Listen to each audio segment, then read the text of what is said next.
Krasue is the newest killer in Dead by Daylight, releasing on the 23rd of September, and according to the developers, they consider her to be an S tier. In this video, you will see her power explained, her perks, as well as my opinion on whether the new chapter is worth it or not. Krasue is an aggressive character, with normal speed and a 32 meter stare radius. She can infect survivors and detach her head in order to chase them. Krasue starts the match in human form, where she has the same statistics as a base killer. In this form, she has access to Regurgitate, a ranged projectile attack with a very fast speed and cooldown. This attack works like a shotgun, where if you hit a wall, it spreads into a lot of small projectiles. Or you can hit a survivor directly and it will also spread, infecting the survivors with leeching. Hitting the ground will not split the projectile.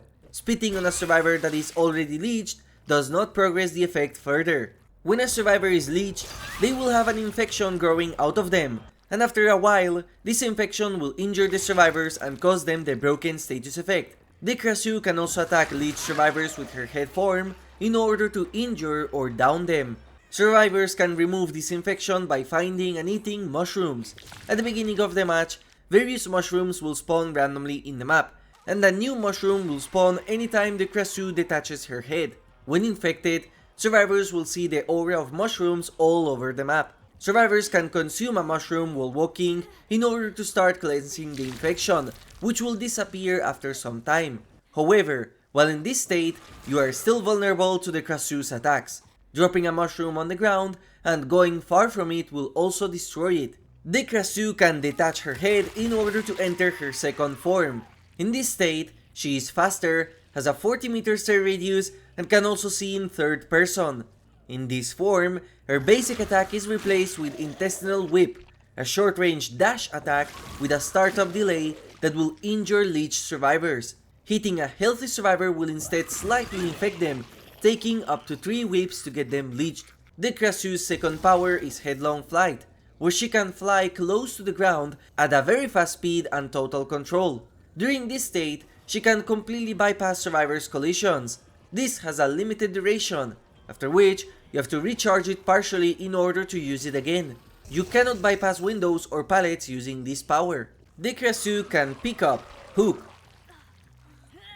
vault windows, open lockers, break totems, and break both generators and breakable walls in this form.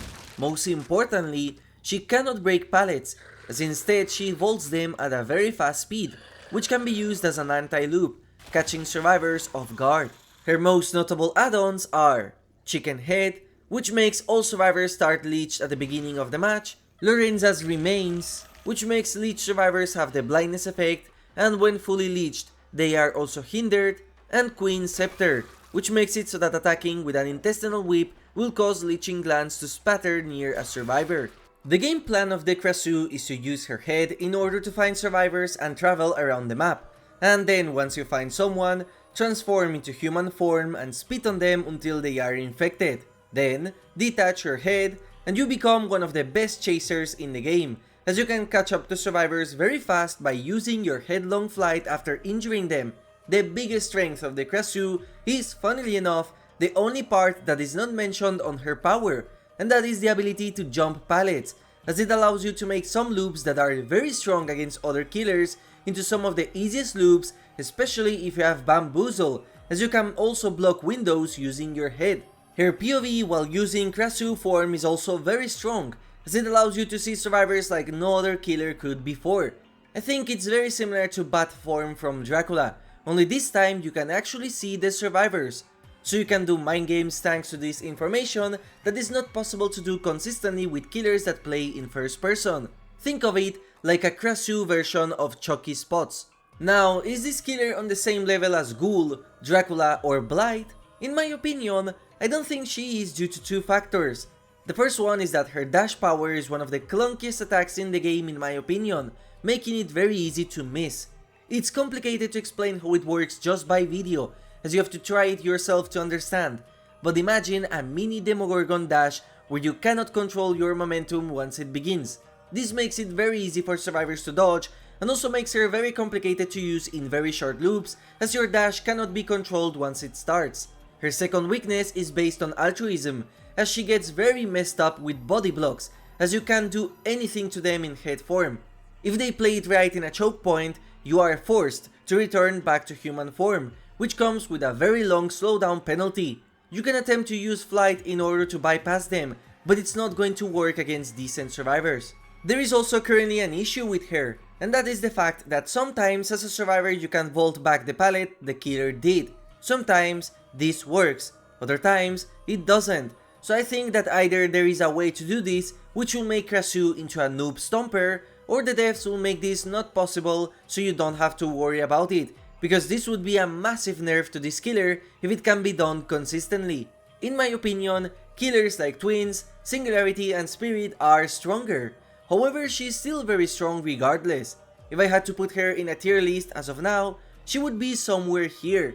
So if you want a strong killer and you are debating getting Krasue, then I fully recommend her. Fun, on the other hand, is something more subjective. If you found the game plan interesting for her and you want a killer that is very aggressive, as you constantly have to be on top of survivors either spitting on them or using headlong flight, then I do recommend the killer, as she is quite fun for aggressive players.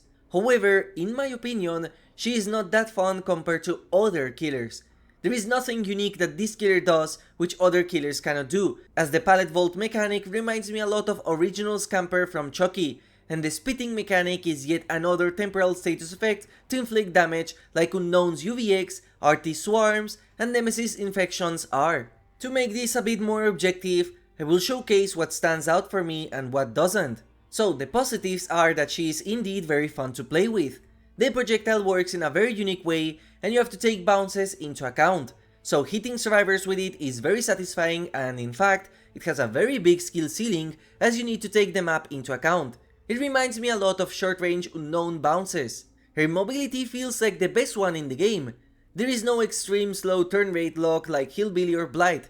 You can move wherever you want at insane speed. It is one of the best feeling mobility powers in the game, not on the level of Ghoul, but very close. Now as for the bad parts, her speed power feels very basic compared to literally the rest of killers.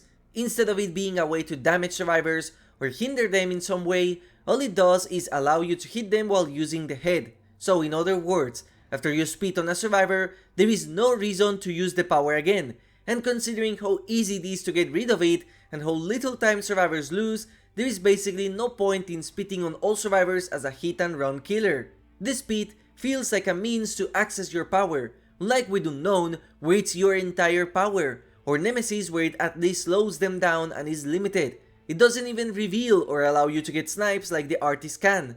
In other words, it's the least rewarding projectile to master in the entire game, but it fits because it's also the easiest one to hit as you can spam it like Trickster knives. And her dash is by far the reason why I won't be playing her much once she releases, because it feels horrible to use and I am not a fan of it at all.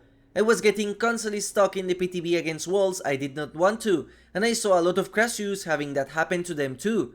It does not feel smooth like Wesker or Demogorgon's dash, and not smooth at all when compared to the Ghoul, for example. This is something that can be improved on release, so don't take this too much into account. Finally, her add-ons are very disappointing and remind me a lot of the Unknown or the Ghoul, where most of them are very basic. Comparing her to Vecna or the animatronic, or the new add-ons from the Myers rework, and it's clear to see how many different builds you can do with them that are more boring with Krasue. The last reason someone would want to buy the Krasue is for her perks, and let me tell you right now that unless they drastically buff them, you should not buy this killer for that reason, as all of them are mediocre at best. Hex Overture of Doom is her first perk, and this is a hex that will curse the furthest generator from your location when the match begins, and each time that generator is repaired. The moment any survivor repairs them for 5 seconds, the generator gets a tear radius and you lose it for 30 seconds. The first problem is that it's a hex, and obviously it can be broken. For it being a hex, it's very underwhelming, as there are much better stealth perks like Trail of Torment or Unforeseen. It's going to be, at best, a niche perk. Ravenous is a perk that activates once you hook all 4 survivors. When done, everyone screams and becomes exposed for 60 seconds. It's an interesting perk for some killers that can take advantage of the exposed, but unless you get an insane snowball, the most value you will get is 1 down and that's it. So there are much better perks to use that grant you a consistent value in the entire match. Wandering Eye is her last perk, and the one that I thought had the most potential, but with the current numbers it's not that good. Anytime you start chasing a survivor, any injured survivors within 16 meters will be revealed for 5 seconds. Sounds interesting on paper, but the problem is that the fact that it's only 16 meters and most of the time you will see the injured survivor. For example, when they are body blocking them after healing them or just hearing them or seeing their blood on the ground. With an increase in the range, this perk could be very fun to use for other killers. So overall, my conclusion is that if you want a killer that will be regarded as a strong one that will win you most of your matches, and if you find the gameplay loop of spitting on survivors and chasing them with the head fun, Krasue is an absolute 8 out of 10 overall, with the only weakness being her perks and some of the stuff that maybe will be fixed on the live release. If you plan on buying the entire chapter, you will also be getting the new survivor V Bonyasak. And since survivors are just 3 perks tied to a cosmetic, whether you like her or not depends on your own opinion.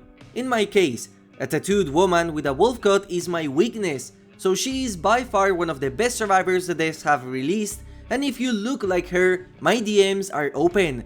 V talks in-game, just like Aurelia and Lara does.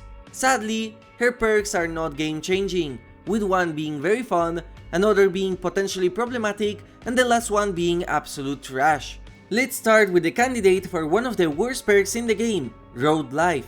In concept, this perk has potential, but the requirement to use it is so much and the reward you get is so little that this is going to be a dead on arrival perk unless the values are buffed. After getting 6 great skill checks, you can heal 100% faster until you interrupt it, consuming those tokens. Botany is objectively stronger overall, with no conditions and no penalties.